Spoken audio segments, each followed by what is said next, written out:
Good day, Kavibal, and welcome to our Facebook Live learning session. For the discussion today, the topic will be on preparing for the challenge of maintaining the school culture and values in the new now. Before we begin, take note of the following reminders. Make sure you are registered to the webinar to have your e-certificate of participation. Visit certificate.vibalgroup.com to generate your proof of attendance. Place your questions on the comment box allotted during the session and they will be addressed by our speaker later on. Share the video using hashtag LearnAs1PH as our official hashtag to our Vibal webinars. Experience learning, Kavibal. And now, to proceed with our webinar this morning, it is my pleasure to introduce to you our distinguished speaker today. Dr. Ariel D. Garcia is a public school district supervisor at the Department of Education, City of San Fernando, Pampanga. He is a certified facilitator of the National Educators Academy of the Philippines, a member of the Diocesan Commission on Biblical Apostolate and Philippine Bible Society, a facilitator of retreats, recollection, and parenting seminar, a part-time professor at City College of San Fernando, Pampanga, and teaching social sciences subjects. He earned his Doctor of Education, major in Educational Management at Don Honorio Ventura State University. He received several awards like Special Leadership Award, Outstanding Teacher of Sindalan High School, Outstanding School Head of the Division of City of San Fernando, and Outstanding Principal 1 of DepEd Region 3. He enjoys reading, learning, sharing of ideas on how to become a successful and a good person. One of his beliefs in life, both spiritual and material, is you can't give what you do not have. His favorite mantra is I am beautiful, I am loved, and I am forgiven by the mercy of God. Ladies and gentlemen, let us all welcome Dr. Ariel D. Garcia.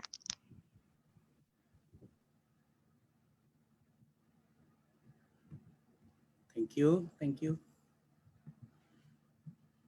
May I now share my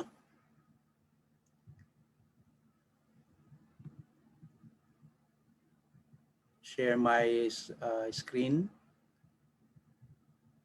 Thank you for that kind introduction, G, and good morning to each and everyone. Allow me to share with you the topic present this morning, preparing for the challenge of maintaining school culture and values in the new now. So,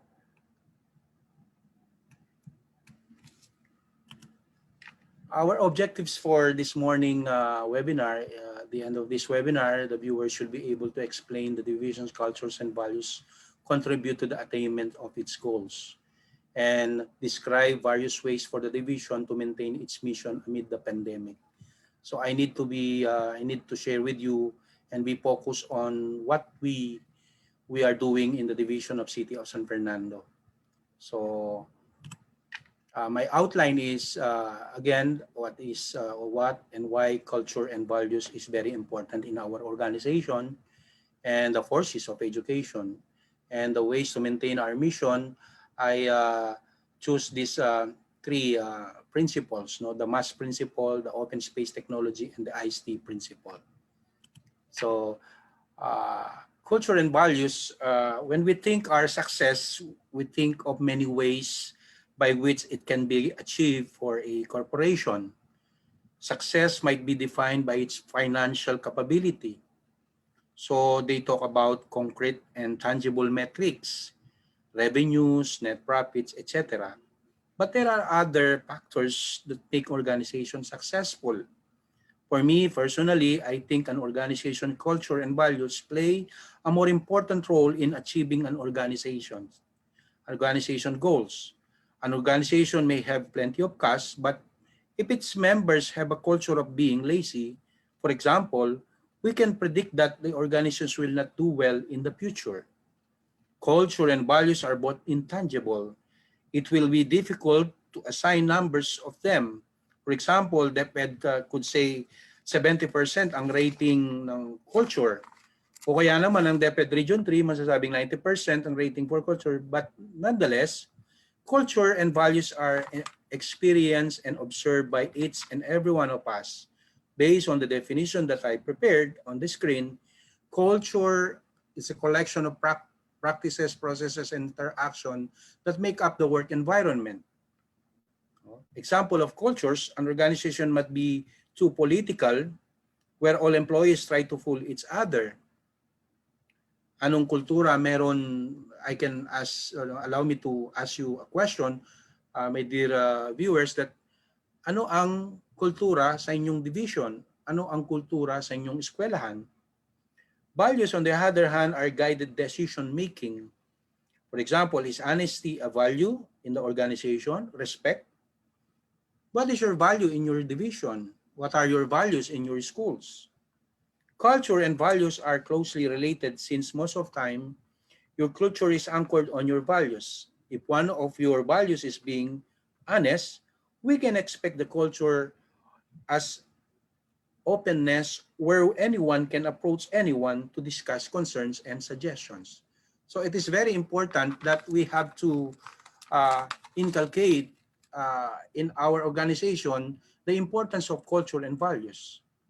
Nonetheless, kailangan din po ang financial, pero para sa amin, para sa akin, napaka-importante pong tingnan at busisiin at i-assess, mag-reflect kung anong klaseng kultura meron at kung anong klaseng values meron ang isang organization.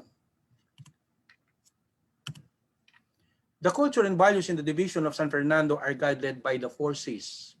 Lagi ko pong naririnig ito nung 21st Century Skills Seminar namin sa aming superintendent. Now we have to engage, we have to inculcate to our students the 4Cs of education. Kailangan daw po namin turuan ang mga bata sa 4 na skills na ito. Communication, collaboration, critical thinking, and creativity. My question is, since 21st century skills are new, we are giving these skills to our students, hindi kaya mas mabuting ang mga teachers muna, ang mga supervisors muna, ang mga officials muna sa San Fernando to enrich, to enhance, no, to develop these 4 Cs of education. So in line with this culture and values, we are guided by these 4 Cs of education in the city of San Fernando. So admittedly, the COVID-19 pandemic make it harder as to maintain our culture and values. Napakahirap pong i-maintain, napakahirap pong i-sustain itong tinatawag na sabihin nating values and culture sa ating mga eskwelahan, sa ating mga division, no? But we should not give up. We should treat this as a challenge. And this is a challenge for us. And our superintendent is always asking us to do good for the benefit of our learners. And ways to maintain our mission, I agree, no, with the vision and mission of our superintendent and our division. So I select the MAS principle as the proposed principle for achieving our goal in the division of San Fernando. The meaning of MAS principle is minimize or maximize, adjust, simplify, or sustain. We need to minimize our activities. Nawala na yung mga iba't ibang activities natin sa school, yung kagaya ng face-to-face seminar trainings, nawala na rin yung mga activities natin sa division, like training and seminar. Minaximize natin ang technology.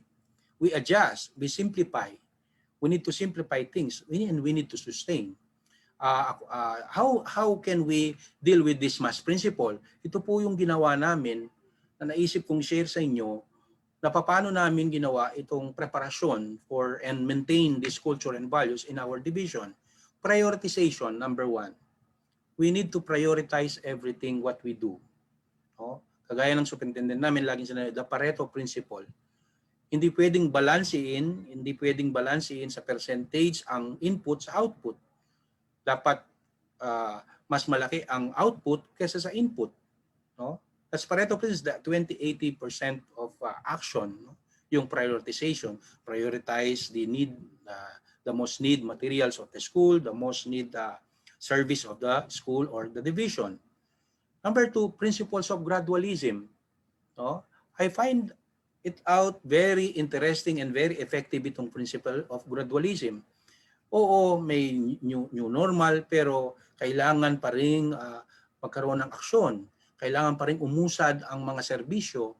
Kailangan pa rin mag-move on tayo. Hindi pwedeng tayo lang ay nandyan magmukmuk na lamang dahil sa pandemic. So meron tayong tinatawag na principle of gradualism. Very gradual ang pacing pero yet it is moving. Decision making through research data. Number 3, no, yung decision making through the research data. Ang lahat po ng action namin nanggagaling sa mga good information, good data, so that our decision and our action will be effective and efficient. No? Kapag may correct na data, kapag may correct na information galing sa ibaba at galing sa taas, magkakaroon ng epektibong decision at magkakaroon ng epektibong aksyon para sa mga nasasakupan. And then we have also the Finding Nemo. Nahanap po namin kasi we do believe the education for all. No one is left behind. Kaya inahanap po namin ng mga estudyante namin, nasaan na ang mga estudyante natin na hindi pa naka-enroll. Bagamat pandemic, bagamat hindi masyado tayong nakakalabas, no? We have the obligation, we have the sacrifice to finding the Nemo, finding our learners, again, to enroll in this school year 2010, 2020, 2021. Employment. No? Hindi po kami tumigil ng pag-sustain ng employment. Even though pandemic, tuloy-tuloy pa rin po ang pag-hire ng division natin sa mga teaching and non-teaching personnel. Ginamitan po namin ng technology. Yung demo ng mga teachers po ay through online. Yung kanilang pong interview ay online din. So we maximize the use of technology. Meron din, di po rin po ininto yung teachers induction program. No, doon po sa mga na-hire na mga teachers, we also conduct a virtual or a Zoom seminar with this teachers induction program. We inculcate to the teachers the beauty of the Department of Ed, the culture and the values of the department, especially the Division of City of San Fernando. Seminars and training, hindi rin na-sustain rin po. No? Lalong-lalo na nagbigay po ng well-being and mental health we need in this time of pandemic. And nagkaroon po ng kumustahanan because teachers are working from home and also the supervisors and all the personnel po, yung mga personnel po na nagwo-work sa sa bahay, nagkaroon po ng spiritual nourishment in this time of pandemic. At doon po nasabi na it's time for us, the teachers should stand tall, tumayo at sabihin, maging a vessel or a way of strength and a way of hope sa mga estudyante natin na we have to use positive language when we need to give encouraging words so that these our learners will become productive and responsible even though it is pandemic. So nagkaroon din ng integrated teachers quarterly mentoring. No? Dati na po yan namin ginagawa sa mga ibang subject pero pagkatanggap po ng aming superintendent ng aming division ng most essential learning competencies na galing sa central office, immediately po ang aming superintendent ay nabigay ng division memo na kung saan ang kailangan ng mga guro ay mag-attend ng ITQM for this most essential learning competencies per subject. So ang mga education program supervisor po ay nag-Zoom, nagbigay ng training sa kanya. Kaya po nung dumating yung LDM2, alam na pong mag-unpack ng mga competencies itong ating mga teachers dito sa San Fernando. We also sustain the linkages and networking. No? Ang nakakabuti po rito, meron po kami mga campaign na like friend-raising campaign. Instead of fundraising, we focus on friend-raising campaign. We ask for the support of our friends, of our family, of our relatives, of our alumni. So, and we have also the Project Good Samaritan, yung PGS of other schools. So we do not stop of the linkages and networking. Meron din kami, hindi na rin namin to, sinustain din po namin yung tinatawag na appreciative leadership where we have to possess the 5 I's of this appreciative leadership: inquiry, inclusion, illumination, inspiration, and integrity. No? dapat naming ma-possess itong mga 5 qualities na ito: illumination to be a model, inclusion to uh, to include no one is left behind, the integrity, the or integrity and the inquiry, that we must not ask negatively but in positive way. So we need also to adjust and simplify, sustain the star attitude. Galing po sa superintendent namin, she is always giving us the belief system, the mental system of see the future, think of strategies, action, and relation. That everything that we are doing is about relations. That we have to go beyond things. That we have to be to have an anticipatory skills. Laging may solusyon sa lahat ng bagay. So dala-dala po namin, if you have a star, you are a star in the division of San Fernando. If you have the attitude of see the future, and think of strategies, actions, and relations. So now let us now go now to the second principle that I would like to share with you on how we maintain our mission in the division of San Fernando, the open space technology. Naging open po kami sa lahat ng bagay. Alam niyo naman po ang nangyayari sa atin sa pandemic. Close po ang kung pagpunta kung saan-saan, pero hindi po nawala yung kumustahan by our superintendent, by our division, by our assistant superintendent, by the supervisor. Kinukumusta po ang bawat namin miyembro sa trabaho kung kumusta na sila. Because they are working from home, we use technology to again ask them kumusta na sila. We also open our self to basic video conferencing. Dati-dati po ang seminar ay registration and then face-to-face. But again, we need to adapt in this technology in this time of pandemic. The basic video conferencing, seminar training for and school heads. And we adapted the social media. Nagkaroon kami ng Fernandino Kids, Teens, Senior High School Live, Aral sa Radio sa 91.9, Parents Academy, posting of announcement. In this social media, we need to educate, we need to continue developing our students. Hindi po namin pinabayaan during the pandemic na walang ginagawa ang mga estudyante namin. Kailangan pong meron silang maging productive, maging responsible sila. At nakatulong po itong mga TV-based program namin, the CLTV 36, nagkaroon ng collaboration, communication, or partnership, the CLTV and radio program FM 91.9. So dahil dito sa programang ito, ang mga bata ay naging aktibo, naging progresibo, naging responsable, kahit sila ay nasa bahay. Alam naman po natin kapag ang isang tao ay walang ginagawa, maaaring makaisip ito ng hindi mabuti sa pang-araw-araw niyang ginagawa. Meron din audio lessons, in-embrace po rin namin ang audio lessons. Ang mga teachers po ay tinuruan magkaroon ng mga lessons to audio. We also open the technology. Nag-open po kami ng tinatawag na hindi pa man po sila teacher, aplikante pa lang po sila sa Division of City. Nagkaroon na po kami ng programa na tinatawag na STEPS. STEPS means Synergized Teachers Enculturation Program for Service.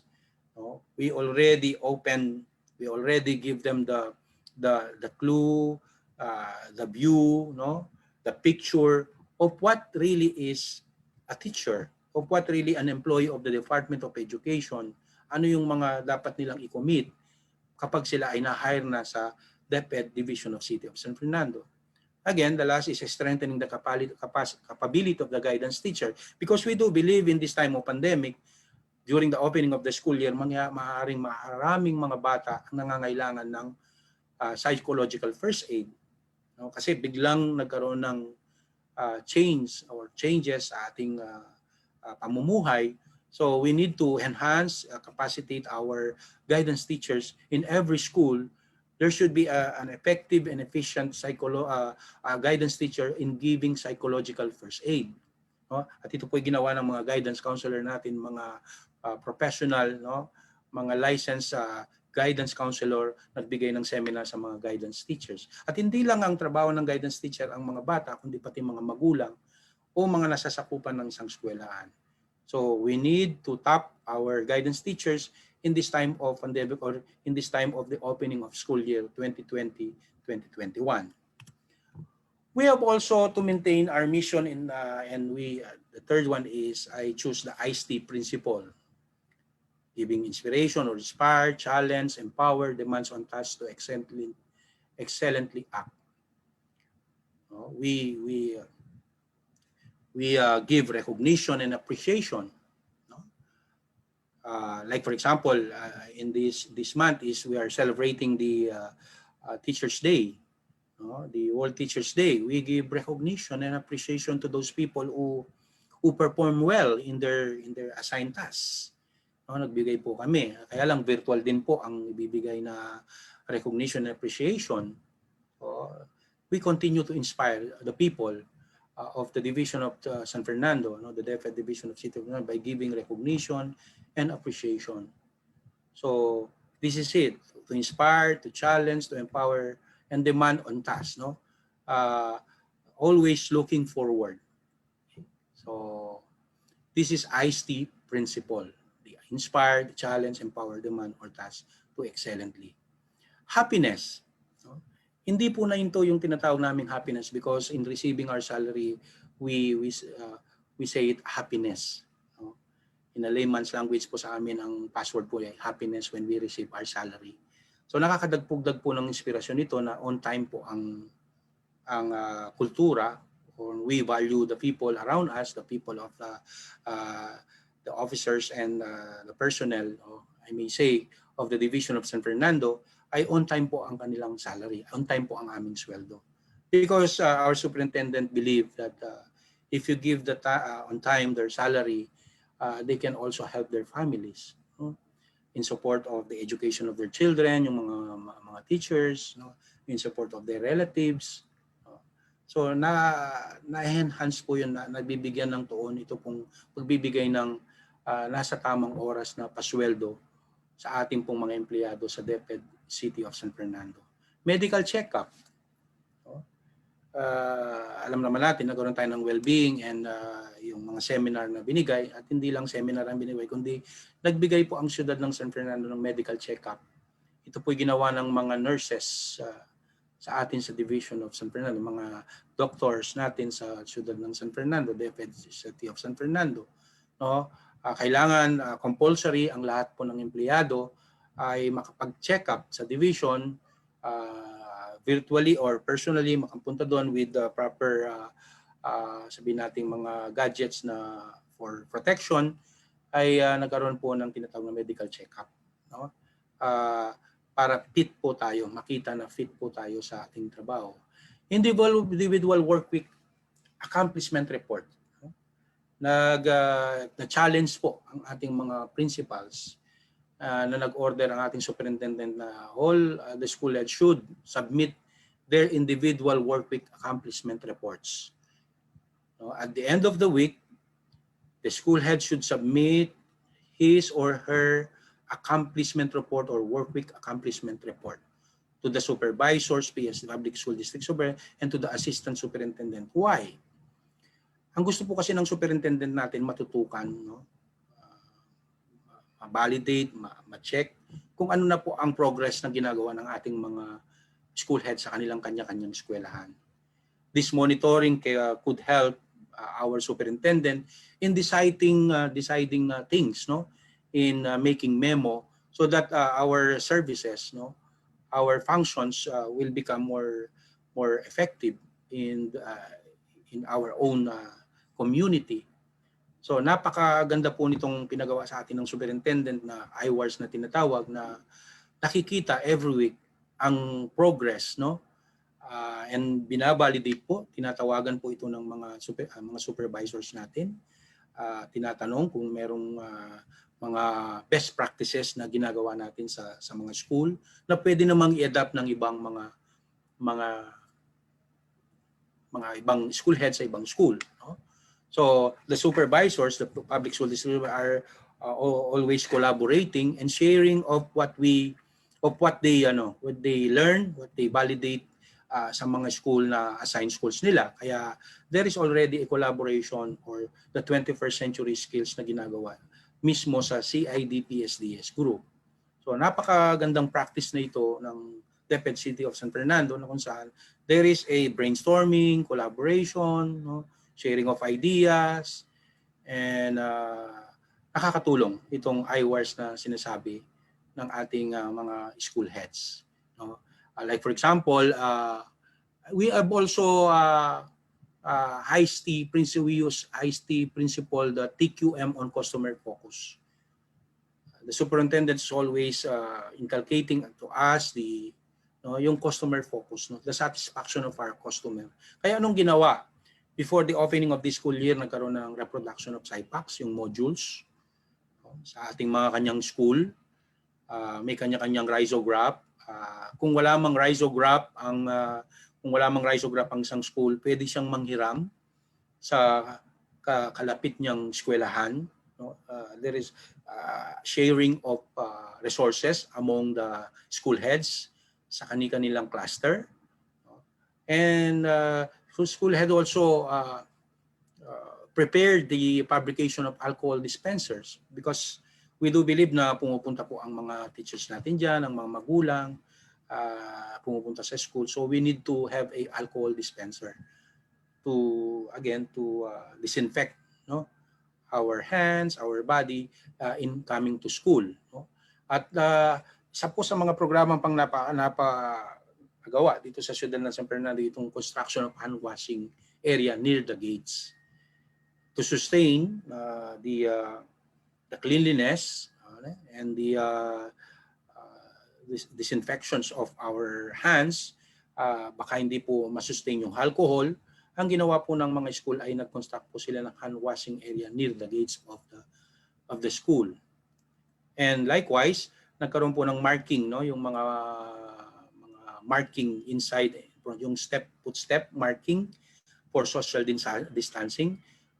Because our teachers come and go in the school, kasi nagre-report din yung paminsan-minsan, at ang mga magulang po ay pumupunta rin sa school. So we need, again, the footmark inside and in front of the school for social distancing. Nagkaroon po ng disinfection of the school premises. No? Every now and then po, the school heads are instructing our eco aides or janitors to disinfect the school premises. No? Pinabili po kami ng mga pang spray. Ang mga school heads po ay pina-procure po ng mga sinasabi nating mga kagamitan po para sa disinfect yung mga classroom, offices ng school. We also prepare SIPACs hub, no? Para sa ganun po dito actually po, nagkaroon na po ng distribution of SIPACs sa mga kanya-kanyang school, sa mga magulang. Nagkaroon po kami ng mga guidelines on how to retrieve the SIPACs or these modules. Hindi pwede yung 60 years old and above. Hindi pwede yung mga 21 years old pababa edad. So hindi rin po pwedeng kumuha ng SIPACs yung may mga karamdaman. No? We use the media, we use the FB, we use the CLTV 36 TV, in disseminating this information, no, to give education for our parents. Yun po ang nangyari in giving proper direction, proper information para makalayo po tayo sa disgrasya in this time of pandemic. Yun po ang nangyari sa mga school, no, sa school level. And yun nga, nagkaroon ng sharing of school resources. And every now and then, namomonitor kung sino po ang may pangangailangan. The school head has a direct communication to the superintendent, to the assistant superintendent. And the superintendent is always asking for whatever she can help or to assist the school head in terms of services or in terms of material resources. So yun po ang nangyari. Laging sumusuporta ang ating superintendent, laging nakikipag-communicate. And again, to inspire also and to empower our school heads and supervisors, even in the time of pandemic, nagkaroon ng promotions. No? Hindi po nahinto yung promotions. Ang dami pong na-promote ng mga teachers from teacher 1, naging teacher 2, teacher 3, master teacher 1 to master teacher 2, 3. Marami rin pong naging school head na naging public school district supervisor. Hindi po nahinto, no? And that is one thing na na-inspire kami, na-challenge din kami, na-empower kami to do a certain task, merong mga promotions na nangyayari po sa amin dito sa DepEd City of San Fernando. But the most important of all in this time of pandemic is the approach, no, the system, uh, the culture, and the values of our superintendent in giving feedback. Not only feedback, but feed forward. Na-realize ko ito, no, na ginagawa ng aming superintendent itong feedback and feed forward. Alam natin that feedback is very important in any organization. I need feedback so that a leader needs a feedback so that he can decide or she can decide well. He can, no, she can see the people uh, situation. But again, our superintendent is having this kind of system or culture or values of giving feed forward. Hindi pa man kung minsan dapat gawin, gagawin na namin. No?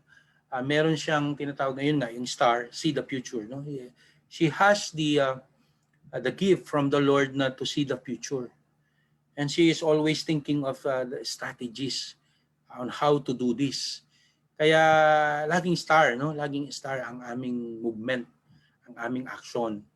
Kasi we do not need only the feedback of our school heads, of our teachers, of our janitors and eco aides, but we need also feed forward from our superintendent. What is this feed forward? Paano itong feed forward na sinasabi ko po sa inyo, na sinishare ko sa inyo? During Execom, today's Monday, they will have Execom today. Ito yung mga piling mga unit heads at magkakaroon ng meeting through virtual, no, through Zoom, at magkakaroon ng exchanging of ideas, brainstorming, suggestions, recommendations sa pamamagitan ng Execom. So after the Execom, maybe in this afternoon or maybe tomorrow, magpapalabas po ng lecture or sinasabi nating memo coming from our superintendent. Dati po ay nagmi-meeting pa, no? Pero ngayon ang ating pong superintendent ay gumagamit ng ibang system na ibibideo niya po yung kanyang sarili at magsasalita at ibibigay na lang po sa mga school head ang video upang mapakinggan ang direksyon ng ating division of San Fernando. And likewise, ngayon dun sa last niyang Ways Forward 2.0, naka-PowerPoint presentation na, naka-screen na, so that we can read it, the direction or the guidance, no, of our superintendent in this school year. Kaya anong nakikita natin dito, as an example for that, tapos pagkatapos ng MANCOM, magkakaroon ng SDO units, no, yung division units, the CID, the SGOD, no, and some other units sa legal, no, magkakaroon ng brainstorming also in connection with the MANCOM that our superintendent gave to us, no, yung information. And upon the brainstorming in the SDO units, ibababa po namin yan sa school-based meetings. No, yung mga school heads din po ay nagmi-meeting sa kanilang mga teachers. It is very important to have a feedback and feed forward, lalo na po in this time of pandemic. So, like for example po, ito yung mga feed forward po ng superintendent namin that dapat pong mag-procure na ng UV light for disinfections of SIPACs. Yung UV light po, and one thing, dapat ilagay yung mga modules sa isang room, sa isang hub, no, SIPACs hub na napopokus yung araw, no, para the heat of the sun can really help disinfecting the modules, no? Rhizograph machine, yun nga, magkakaroon ng rhizograph for every school.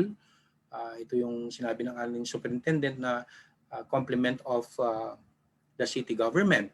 No?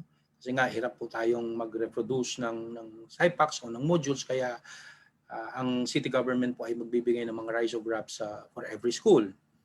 And the virtual celebration, no? Sabi ng ating superintendent, the virtual celebration of World Teachers Day will be moved on September 29 and 30 instead of October 5, 2020. This is a feed forward na kung saan we have to celebrate earlier the World Teachers Day so that po hindi na maabala ang mga guro, hindi na po mahabala ang mga school heads sa pagse-celebrate nitong World Teachers Day.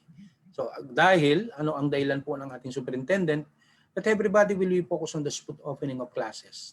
And all other division school-based trainings must be sinuspende po niya lahat ang mga division, school-based training, pero ang naiwan lang po yung mga NEAP yung sa LDM2 na ginagawa po natin sa kasalukuyan. So again, gusto ng ating superintendent is to be more focused on our learners' academic progress and performance. So yung po yung na-maintain namin, how we maintain our culture and values in the division of City of San Fernando. We collaborate, we communicate, we analyze, we validate, we picturize, we strategize, and also we prayerize, kasama ang dasal. Importante po sa amin yung dasal, hindi po nawawala sa amin yung dasal. And ang importante sa amin, meron nga kami pong tinatawag na open space technology that anybody, that our superintendent is always listening, ready to listen to our suggestions, to our recommendations, and choose the best idea to implement in our division. So, yun po ang kultura at values na inculcate, rooted in our division. Kapag ikaw ay may idea, do not hesitate to share it with the big group, with the leader, with the superintendent, with the assistant superintendent. And they will listen. And they will recognize, appreciate your ideas. Okay? So this is very important in our division, the feedback and the feed forward. So allow me to say something about this pandemic. We cannot wait for this pandemic to end before we take action. We don't know when a vaccine will be accessible to all. We should remember our commitment to the learners and keep in mind that this commitment is actually a commitment to the whole nation. Because the youth is the hope of our nation. We are molding the future of our nation. So, lagi kong narinig sa aming superintendent na you have to do something about it. You need commitment.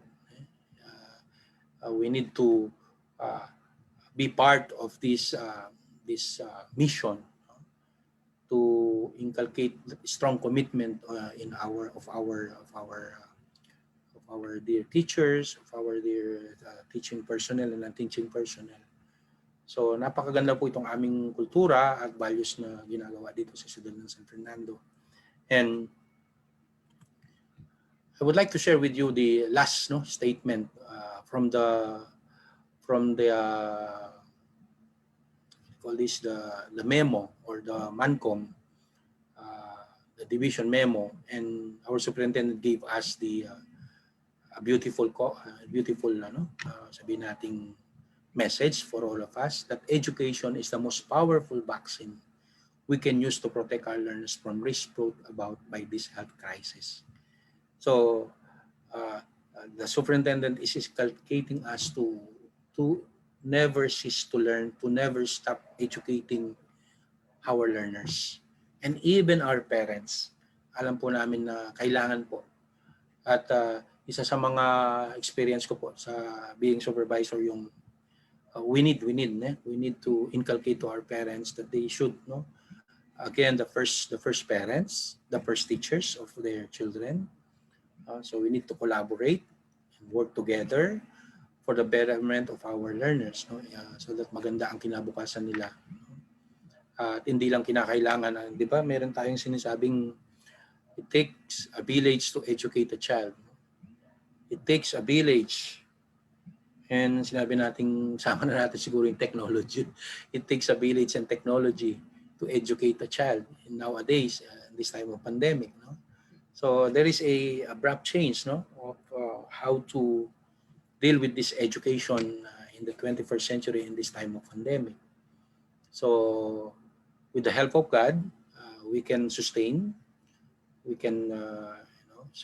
and maintain these values and the culture and values in the DepEd City of San Fernando. And my last statement coming from Charles Darwin, I always heard this to my superintendent.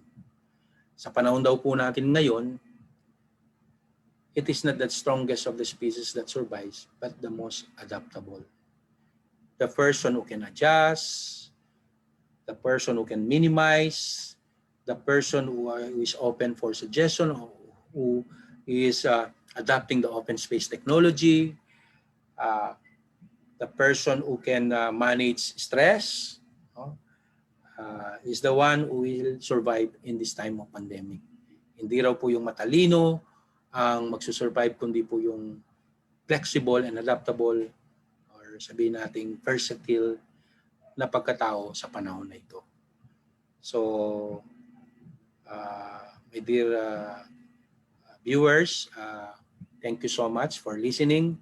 I would like to thank Vibal for giving me this chance of presenting our values, our culture in the division of San Fernando. And I would like to thank also my superintendent in allowing me to share our best practices, our values, and our culture in our division of San Fernando. Thank you so much. And our Q&A. I'm ready for the question and answer. Thank you very much, sir. Now we will proceed to the question and answer portion. Our first question is from Ferdinand Kiatchon. Mayroon po bang program sa mga school na paturukan ng anti-pneumonia and anti-flu vaccine ang mga students? Actually, hindi pa man, can I answer that already, ma'am? Yes po, sir. So hindi pa man dumarating itong pandemic na ito na bibigyan na ng mga tamang mga bakuna itong ating mga estudyante, lalo na dito sa siyudad ng San Fernando. Even mga teachers, meron kaming free flu vaccine eh. Ang wala lang yun ngayon, yung wala pa yung vaccine, yung vaccine for COVID-19 na sinasabi, wala pa yan kasi yung vaccine na yan. Pero wala pang pandemic ay nabibigyan na kami ng mga ganitong mga vaccine, ma'am, yung flu vaccine. Thank you. Thank you. Our next question is from Joser Pagia. Ano po ang gagawin pag hindi po na-share ang mga risograph sa mga students? What do you mean the risograph na-share? Hindi naman, ang sinishare namin risograph yung mga schools so that they can reproduce the modules. Ang modules lang naman ang ibinibigay sa mga bata. Maraming paraan ang pagbibigay ng module sa mga bata, kagaya ng pagbibigay namin ng a certain space sa school. Nandun yung mga modules, and upon entering the school, yung pong parents ay pupunta doon sa disinfectant area at naka face mask, naka gear, at kukunin po yung protected gear, kukunin po yung mga modules po sa advisor. So naka-schedule din po 'yon, at hindi po marami yung kumukuha. Minsan 10 magulang kada isang oras, just to maximize the space in the school. Yun po. Thank you, sir. Our next question is from Annabel Mendoza. What will be the influence of culture on students' learning and engagement in asynchronous and synchronous learning? Actually, ngayon pa lang po natin na-experience yan. Kaya ng sabi nga ng ating superintendent, there is no such thing as perfect or all pitch, yung tinatawag na, yung face-to-face, okay na yan. Pero yung tinatawag nating through online, yung influence natin, kaya nga ang ginawa natin po dyan ay we have the Parents Academy. Tinuruan po natin ang mga magulang to support their children in educating for their education of their children, no? May mga series po tayong mga sa TV kung paano nila tulungan ang kanilang mga anak. So first time po nating mangyari ito sa atin sa Pilipinas, itong tinatawag na online or modular instruction. But anyway, we are doing our best. We have the the number of our parents, the cell phone number. We have also the FB Messenger of our parents. And for those who have no gadgets, we're trying to reach them, to reach out them. No? Kanya-kanyang barangay naman yan at alam namin po yung ano. At ang mga advisor po ng mga bata last school year, sila rin po ang naging advisor nila ngayon. Hindi namin po pinalitan yung mga advisors nila. So that we can fully reach out our students po. Yun po ang naging intervention po namin. Hindi po namin kasi po yung last school year advisor po, mas kilala, mas alam niya po yung mga magulang at alam niya po yung mga estudyante niya. Kaya hindi na po namin pinalitan yung mga advisors nila. Thank you. Thank you, sir. Our next question is from Diana Acopado. What could be the possible challenges of online education in multicultural context? Again, when it comes to multicultural context kasi, we need to, again, diversity of learners na ang pinag-uusapan dyan. No? Again, yun pa rin, to be open for learning, to be open for suggestions, to be open use the open space technology. A lot of trainings po dyan ang gagawin natin kasi hindi po natin kasi talaga nakikita yung mga bata face to face. So yung tinatawag niyan, medyo magkakaroon po tayo ng ano dyan, medyo steps, no? Process on how to deal with this diversity po, yung pagkakaiba ng multicultural or ano. So with the help of the parents po and the community, alam po namin paunti-unti ma-resolve po yan. In time being po, for the time being po, process po talaga kasi yan, and process makes us a better person po. Paunti-unti po. Wala pa po kasing experience sa ganyan itong school year po na ito kami makakapag-experience ng ganyan na online and yung tinatawag na distance learning po. Thank you po. Our next question is from Isabel Ibe Padyong.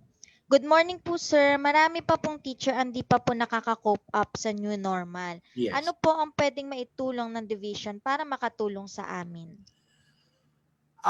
Okay. Hindi lang naman ang mga teachers ang hindi pa nakakapag-cope up sa sitwasyon. Even our parents and students. Kaya nga, lagi ko nga sinasabi sa mga teachers na school heads assigned to me that we should also consider the Maslow's hierarchy of needs. No? Yung Maslow's hierarchy of needs, the physiological, no?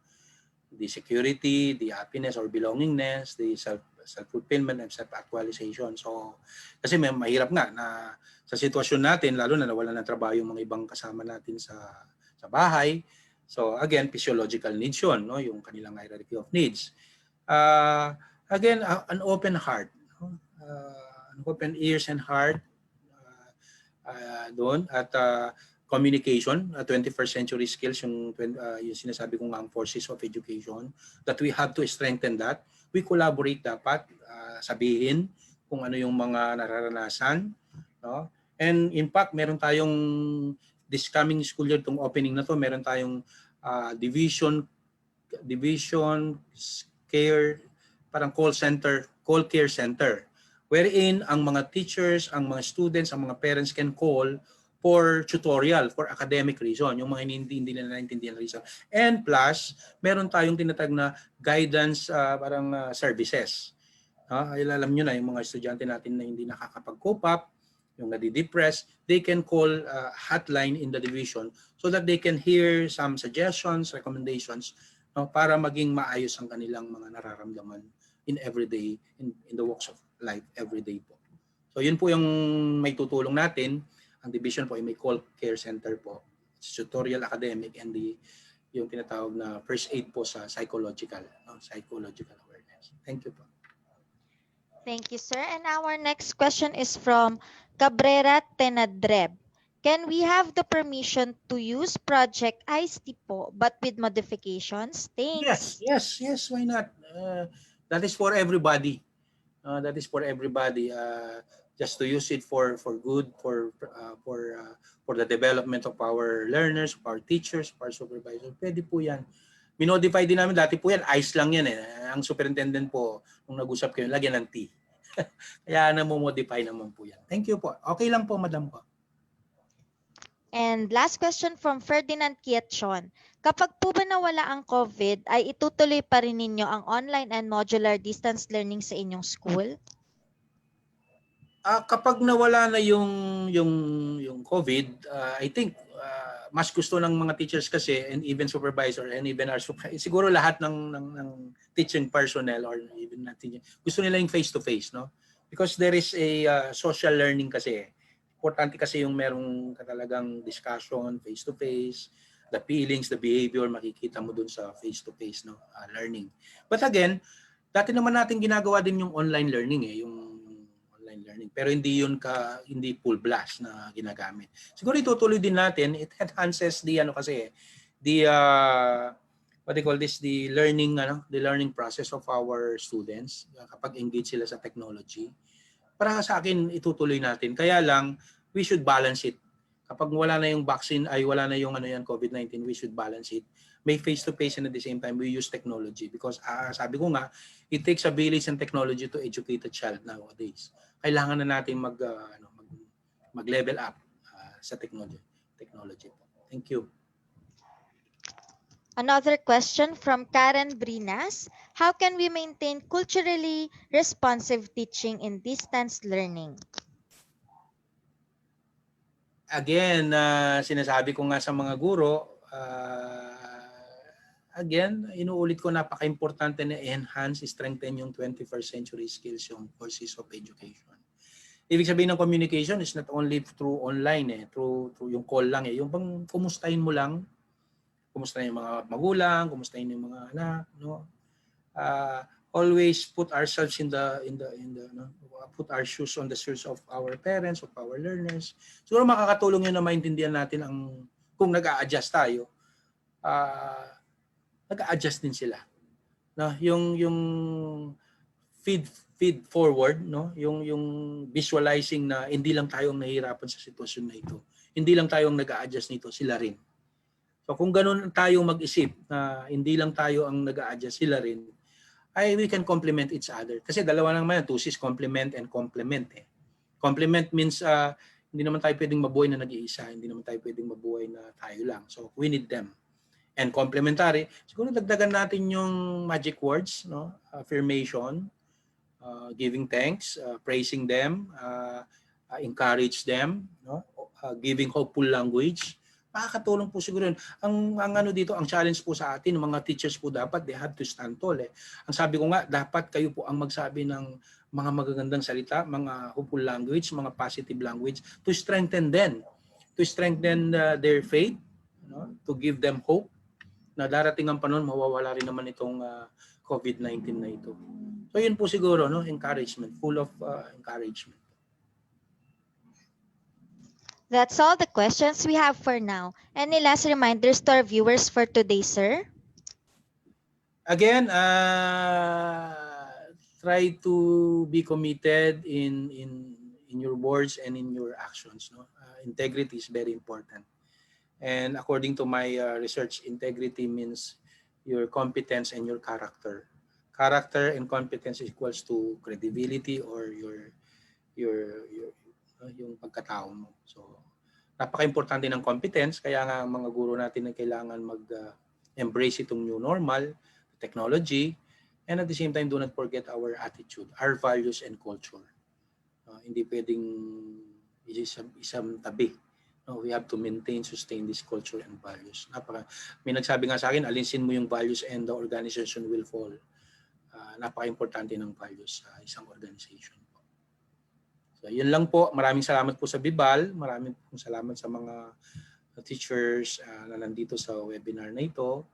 Maraming pong salamat sa aming superintendent sa pagbibigay po ng permit to share our best practices or our activities in the Division of San Fernando.